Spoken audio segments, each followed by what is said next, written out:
पहिल्यांदा तर श्री भगवंतांच्या चरणी मी नतमस्तक होतो आणि मला अतिशय आज आनंद आहे की भगवंतांच्या प्रगट दिनोत्सवाच्या निमित्ताने बार्शीच्या ऐतिहासिक नगरीमध्ये मला येण्याची संधी मिळाली आणि विशेषतः आपल्या सगळ्यांना कल्पना आहे की हे अतिशय प्राचीन अशा प्रकारचं मंदिर आहे।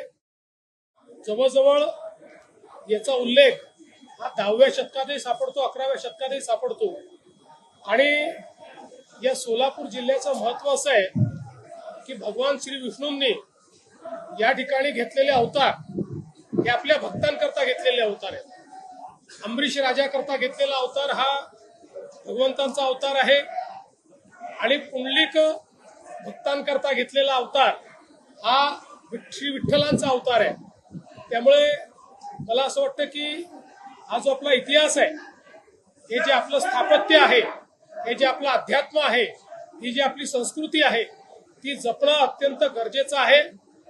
आणि या सगळ्या परंपरा ज्या इतक्या वर्षापासून चालत आलेल्या आहेत, त्यातनं जे लोकपरंपरा तयार झालेल्या आहेत, या सगळ्या गोष्टी मला असं वाटतं महत्वाच्या आहेत। आणि म्हणूनच मागच्याही काळात भगवंतांचं दर्शन घ्यायला मी आलो होतो, पण राजाभाऊ राऊतांचं सातत्याने आग्रह होता की प्रकट दिन उत्सवाच्या निमित्ताने या ठिकाणी आलं पाहिजे आणि मला देखील खरं म्हणजे ती संधी हवीच होती।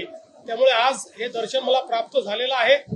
राजाभाऊंनी जो आराखडा इथला तयार केलेला आहे त्याला सरकार पूर्ण समर्थन देईल आणि अतिशय चांगल्या पद्धतीनं ही ऐतिहासिक जागा आहे।